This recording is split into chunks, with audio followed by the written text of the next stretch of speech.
मेरा नाम राजू है।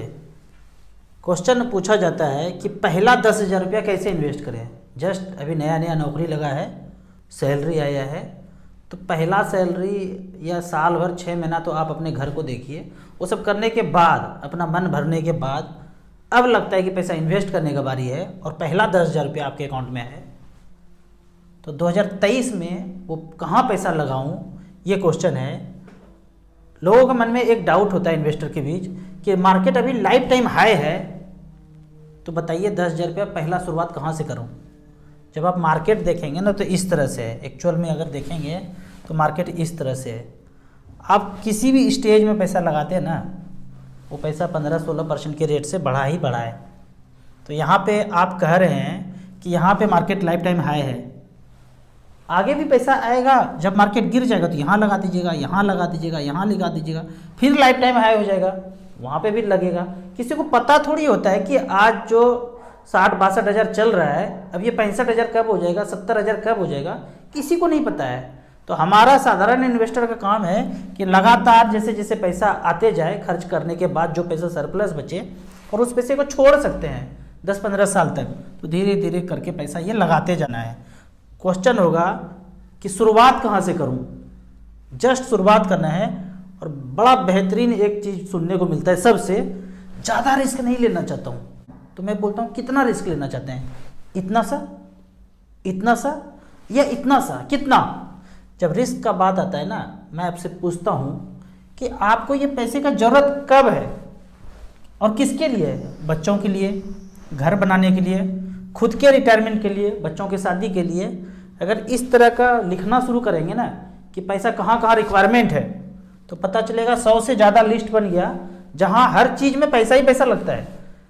मैं 50,000, 1 लाख, 2 लाख का बात नहीं कर रहा हूँ, वो तो आप कभी भी खर्च कर सकते हैं। 10 लाख, 20 लाख, 30 लाख, इस तरह से बड़ा खर्चा है तो अभी लिस्ट बनाएंगे तो काफ़ी लिस्ट आ जाएगा। तो एक चीज़ रखिए, एकदम दूरदृष्टि, पक्का इरादा। वो क्या है कि यदि आपका एज 20 से 45 साल के बीच है तो 15 साल कम से कम म्यूचुअल फंड SIP में टाइम दीजिए और टारगेट रखिए कि 1 करोड़ रुपया चाहिए ही चाहिए।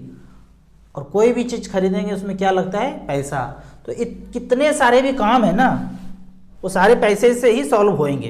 तो जब ये पैसा हो जाएगा ना, फिर आपको पूछने की ज़रूरत नहीं पड़ेगा कि ये रिस्क कितना, टाइम कितना। पहला टारगेट रखिए कि ये पैसा पूरा करना है और वो हो जाता है, इजीली हो जाता है। जिनको समझ में आ गया वो करते करते, सैकड़ों इन्वेस्टर मेरे हैं जो ये टारगेट अचीव कर चुके हैं। जो कोई व्यक्ति भी ये टाइम दे दिया ना, उसका रिस्क धीरे धीरे धीरे धीरे कम हो जाता है। जितना छोटा टाइम उतना ज़्यादा रिस्क, जितना बड़ा टाइम उतना कम रिस्क। तो पहला यदि 10,000 रुपया इन्वेस्ट करने का पूछेंगे तो 2 फंड का नाम है SBI small cap, Nippon small cap. कैसे देखेंगे, यहाँ पे मैंने SBI स्मॉल कैप सेलेक्ट किया है। 2009 से लेके 2022 तक ये रिकॉर्ड है। 1 टाइम 5,000 रुपये इन्वेस्ट किया, 1 टाइम, एक बार, पहला पैसा सगुन के तौर पे। पिछला रिकॉर्ड है, आगे का तो कोई दिखा नहीं सकता है। 5,000 का वैल्यू है, 58,000 रुपया, 20% का रिटर्न यहाँ पे जनरेट करके दिया है इस फंड ने। दूसरे फंड का बात करते हैं, निप्पॉन इंडिया स्मॉल कैप। 2010 से लेके 2022 तक, पिछले 12 साल में इस 5,000 रुपया का 1 टाइम का वैल्यू है 47,880 रुपया। ये भी 20% का रिटर्न दिया है। यदि इसी तरह से आपके ज़िंदगी में 20% रिटर्न मिलता रहे तो क्या हो सकता है। मैं ये मान के चलता हूँ कि आप 10-10 हज़ार रुपया पर मंथ करेंगे, अपना पेट काट के, अपना शौक मौज ये सब काट करके 10,000 रुपया बचाएंगे। बड़े शहर में रहते हैं, किसी तरह से भी बचा बुचा के ये कर दिया। और ऐसा यदि 25 साल कर दिया और मात्र 12.3% का रिटर्न मिले तो 30 लाख जमा होता है पूरी ज़िंदगी में, पूरी जवानी में, और पैसा बनता है 2 करोड़ रुपया यदि 12.3 का रिटर्न मिले। यदि ये 14 हो जाए तो खुद से करके देखना है कि 14 में क्या होता है। 14 में हो जाता है 2,72 लाख रुपया। टाइम कम करेंगे, 20 साल में करना चाहते हैं तो सब कुछ अपने आप करना है। 24 लाख जमा होगा, 1,31 लाख रुपया हो जाएगा। तो इस तरह से भले ही 10,000 से शुरुआत करेंगे पर धीरे धीरे धीरे धीरे इसमें एक्युमुलेशन करते जाएंगे। फिर आपके मन में एक क्वेश्चन उभरेगा, आप दोनों तो स्मॉल कैप ही बता दिए, बहुत ज़्यादा रिस्क हो गया। मैं आपको ये समझाना चाहता हूँ कि मार्केट में जो टोटल स्टॉक है ना, टोटल कंपनी है लगभग 5200 कंपनी है। तो पहले 100 को बोल दिए लार्ज कैप, बुल्लू चिप, जिसके पास ज़्यादा पैसा है तो 100 कंपनी को वो बोल दिया। फिर 150 कंपनी को मिड कैप बोल दिया, बाकी जितना बचा उसको स्मॉल कैप माइक्रो कैप बोल दिए। तो जो बनना था अमीर कंपनी वो बन गया। छोटे ही कंपनी कभी ना कभी मिड कैप बनेगा और मिड कैप वाला ही कभी ना कभी लार्ज कैप बनेगा। तो हम में पोटेंशियल किस में है, कहाँ पैसा इन्वेस्ट करूँ? तो स्मॉल कैप माइक्रो कैप में ही पोटेंशियल है। और आपके पास टाइम इतना ज़्यादा है, अभी तो जवान है, बहुत ज़्यादा टाइम है, 55 साल 50 साल के एज होने में बहुत ज़्यादा टाइम है। तो यहाँ पे एक और सवाल लोग पूछते हैं, आप कभी इंडेक्स फंड के बारे में नहीं बताते हैं। तो मान लेते हैं कि आपने स्मॉल कैप का इंडेक्स फंड ले लिया, टॉप 50, टॉप 100, 150, 250 स्मॉल कैप का इंडेक्स ले लिया, मतलब वो टॉप का 250 ही होगा ना। अब कोई फंड मैनेजर, ये कोई कंपनी यहाँ से चलना शुरू हुआ, दौड़ना शुरू हुआ और फंड मैनेजर ने उसको यहीं पे पकड़ लिया, छोटा कंपनी है। अब ये दौड़ते दौड़ते 3-4 साल 5 साल लगेगा, तब यहाँ जाके घुसेगा स्मॉल कैप के इंडेक्स में। उसके पहले फंड मैनेजर को जो मलाई खाना तक आ गए। ये 5200 कंपनी है, बॉटम के 50-100 में अगर उन्होंने सेलेक्ट कर लिया और वो दौड़ना शुरू हुआ तो कितना मल्टीफोल्ड पैसा हो जाएगा। इसको दूसरे उदाहरण से समझते हैं। आईपीएल में खिलाड़ी चुना जाता है और एक आईपीएल में चुनने के लिए एक खिलाड़ी के लिए मान लेते हैं 10 करोड़ रुपया का ऑक्शन होता है एक खिलाड़ी के लिए। एक फंड मैनेजर क्या बोलते हैं कि हम तो इतना पैसा नहीं लगाएंगे, हम स्कूल विजिट करेंगे, ग्रेजुएट 12th 10th के स्कूल में विजिट करते हैं और धुआंधार जो पारी खेल रहा है उस लड़के को चुनता है और उसमें मात्र 10-20 लाख रुपया खर्चा करके उसको आईपीएल के लिए तैयार करके मुंबई की टीम से खिलाना शुरू करते हैं। तो फंड मैनेजर ने 10-20 लाख रुपए में खिलाड़ी को तैयार कर दिया और जो आईपीएल वाले हैं वो 10 करोड़ 15 करोड़ 20 करोड़ में एक खिलाड़ी को तैयार कर रहे हैं। तो यही कारण है, मैं नहीं बोलता हूँ या मैं अपना पैसा इंडेक्स फंड में नहीं लगाया हूँ। इंडेक्स मतलब वो सिलेक्टेड है, जो आएगा वही उसके अंदर घुसेगा। लेकिन आदमी का खोपड़ी, जो फंड मैनेजर का खोपड़ी है, उसको तो पहले ही चुनना चाहेगा ना। ये तो मशीन है और मैं कभी मशीन पे भरोसा नहीं करता हूँ, मैं आदमी पे भरोसा करता हूँ। जो मशीन पे भरोसा करते हैं ना वो इंडेक्स फंड खरीदते रहिए, मैं नहीं कभी बोलता हूँ और ना मैं खुद में खरीदा हूँ। अब यहाँ पे आपका कहना है लेकिन मैं म्यूचुअल फंड में पैसा इन्वेस्ट ही नहीं करना चाहता हूँ। हमने सुना है अगल बगल से, चाचा फूफा भतीजा से, कि म्यूचुअल फंड तो भाग जाता है, डूब जाता है, हेरा जाता है। हेराना मतलब खो जाना, बिहारी में हेरा जाता है मतलब खो गया। हमारा एज तो मात्र 30 है, पर इस 30 साल में 30 से ज़्यादा स्कैम, भागना, फ्रॉड होना, ये सब देख चुके हैं। तो हम म्यूचुअल फंड कंपनी में नहीं लगाना चाहते हैं, बहुत सुने इसके बारे में।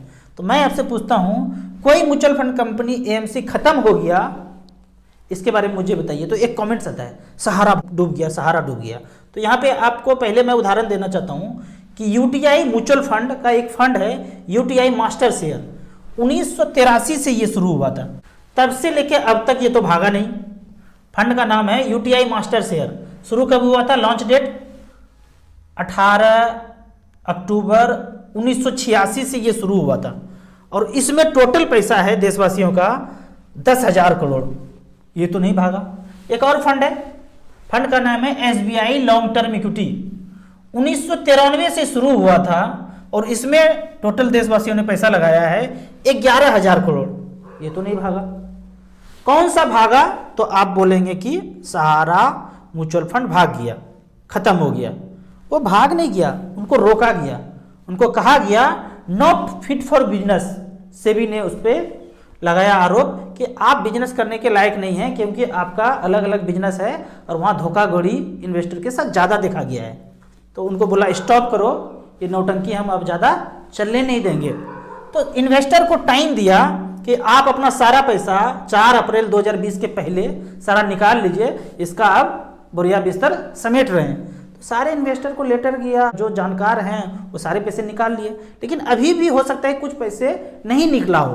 तो यहाँ बोलते हैं जिनका pan card, KYC, account number सारा कुछ अपडेट था, उनका तो डायरेक्ट क्रेडिट हो गया। लेकिन अभी भी जिसका पैसा पड़ा हुआ है तो क्या करेंगे? जाएंगे उनके ऑफिस में, कार्बी कैंप्स के ऑफिस में जाएंगे। हालांकि कार्बी के ऑफिस में जाएंगे उनका ऑफिस तो मेन ऑफिस तो बंद ही हो गया होगा। तो आपको ये केवाईसी वगैरह करेंगे तो वो पैसा क्रेडिट हो जाएगा। और ये जो किया गया है इन्वेस्टर के प्रोटेक्शन के लिए किया गया है, ऐसा नहीं कि पैसा खत्म हो गया। यहाँ पे इंटरेस्टिंग बात यह है कि सहारा म्यूचुअल फंड डूबा तो सही, लेकिन इन्वेस्टर का पैसा देने के बाद डूबा। दो उदाहरण और लेता हूँ कि यहाँ पे दो म्यूचुअल फंड है, L&T mutual fund, HSBC mutual fund. L&T mutual fund बोलता है कि हम ये बिजनेस नहीं करेंगे और सारा का सारा HSBC ने इसको खरीद लिया। दूसरा एक और उदाहरण है IDBI म्यूचुअल फंड का नाम आप जान रहे हैं, सुन रहे हैं, इसको भी लगभग LIC टेक ओवर करने जा रहा है, ऐसा न्यूज में है। अगर तो ऐसा हो गया, ऐसा पहले भी हुआ है। रिलायंस म्यूचुअल फंड का नाम आप नहीं सुनते हैं, अब वो निपॉन म्यूचुअल फंड है। तो हुआ क्या, यहां से यहां सारा जब ट्रांसफर हो गया तो फंड मैनेजर हो सकता है चेंज हो जाए, ज्यादातर केस में वही फंड मैनेजर होते हैं। अगर चेंज हुआ तो मैनेजमेंट चेंज हो जाएगा, मतलब आपका पैसा तो पड़ा हुआ है, अब उस पैसे को मैनेज करने के लिए या तो वही फंड मैनेजर होगा, अगर नए कंपनी में वही नौकरी करते रहेंगे तो वही फंड मैनेजर होंगे, या चाहे तो नया कंपनी बोलेगा नहीं ये फंड मैनेजर नहीं, हमको ये फंड मैनेजर चाहिए, तो आपका मैनेजमेंट चेंज हो जाएगा, पैसा कहीं नहीं जा रहा है। उदाहरण के तौर पे बैंक ऑफ राजस्थान एक हुआ करता था, अब नहीं सुनते हैं आप इसको, क्योंकि उसको ICICI बैंक ने खरीद लिया। तो क्या जिसके खाता धारक थे पैसा उसका खत्म हो गया?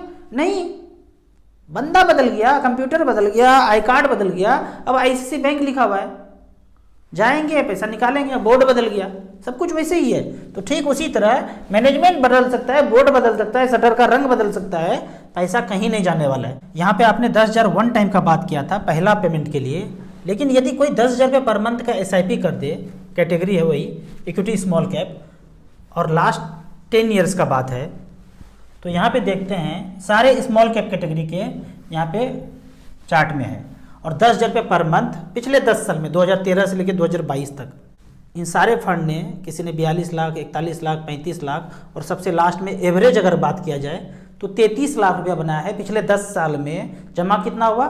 10,000 इंटू 12, 1,20,000 इंटू 10, 12 लाख का वैल्यू है, 33 लाख रुपया, 19% का रिटर्न है। सबसे खराब फंड ने 24 लाख रुपया बनाया है, 13.84% का रिटर्न है।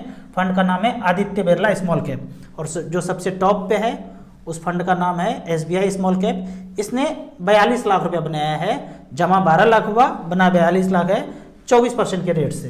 पहला फंड का नाम है निपॉन स्मॉल कैप, और दूसरे कैटेगरी पे रोज ऊपर नीचे होते रहता है। काफ़ी दिन तक SBI ऊपर था और अभी आप देख रहे हैं निपॉन स्मॉल कैप आ गया, तो ऊपर नीचे ये है।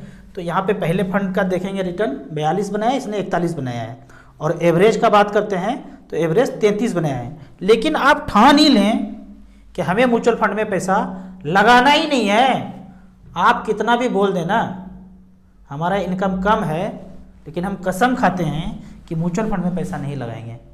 तो यहाँ पे एक चीज़ होगा कि गरीब जन्म लिए थे और जब ऊपर भी जाएंगे ना तो गरीब ही होंगे। आपका बिजनेस चल रहा है, खूब अच्छा है, सब कुछ अच्छा है तो ठीक है, लेकिन साधारण आदमी हैं और गरीब हैं, तो थोड़े थोड़े पैसे अगर इक्विटी SIP में लगाते जाएंगे तो वो हो सकता है जो समाज में आपके अमीर दोस्त नहीं कर पाए।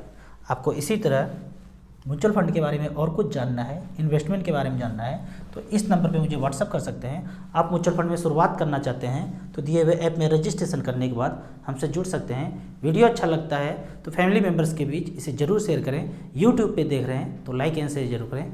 Thank you so much.